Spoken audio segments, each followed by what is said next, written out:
One thing you can be certain of in London is that the weather you are expecting is not the weather you're going to get. We basically have 4 seasons in one day in London, and as you can see today it is pouring with rain. An hour ago it was 30 degrees. That's not true, but the weather is crazy in London. So in this video I thought I would tell you all you need to know about London weather.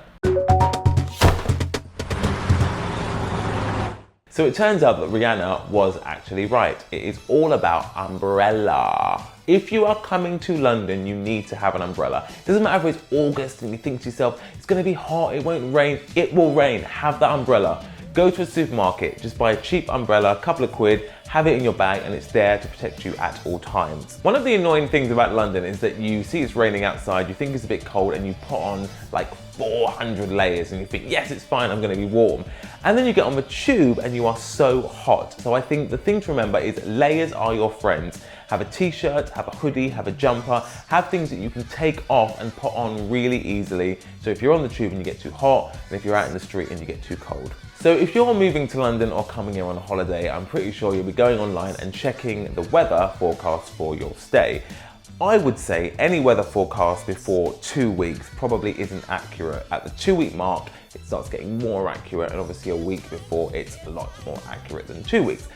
But to be honest with you, I think the London weather is so changeable, I only really believe it a day before. So again, just prepare, and remember that it can change. So my number 1 weather app is Weather Pro. It's the weather app that we use when filming City Hacks, so we know whether to film inside like today or pop outside if it's a bit sunnier.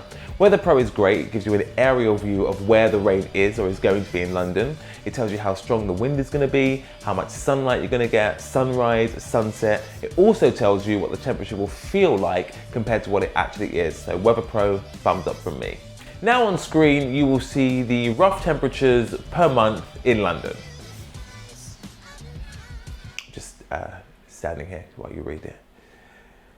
You should probably read it by now, but I just give it a bit longer so people read quicker or slower than others. But it's going to disappear soon, so if you haven't read it by now, you probably should just read it a bit faster. So London is not prepared when it comes to extreme weather. If we are having like the craziest heat wave, we don't have the aircon. It's not like the US where you can just switch your aircon on, so you will be roasting.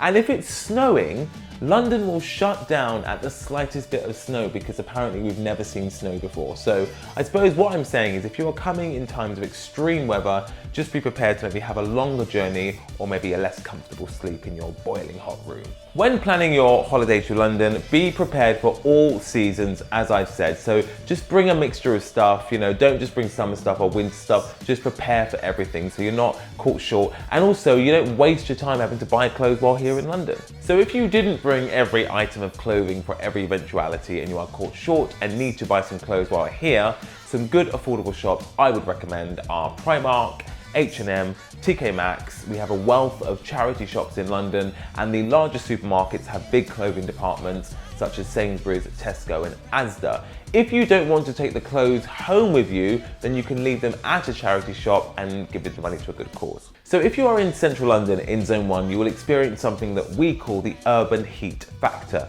And that basically means that because you are in a city full of lots of people, tall buildings, lots of things around you, it makes it feel warmer because you are protected from the elements effectively. If you're on the outskirts of London, you may feel colder, but that actually is the real temperature. And you probably know this, but Londoners love talking about the weather. It's our favourite subject and the rest of the world slags us off for it. But I will defend us, The reason we talk about the weather so much is we're in this really weird place on the map that we get so much cold weather from the north, so much Mediterranean weather from the south, so our temperature is constantly changing. So basically, I would say rest of world, sort your beep out, stop giving us your leftover weather a few days afterwards, and maybe we'll be able to talk about something else, like me.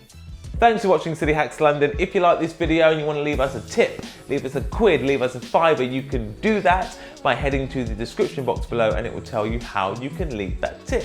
In the meantime, please give this video a share. You can subscribe here. You can watch some of our other videos here, and you can social media me as long as you don't mind getting wet. That sounds rude.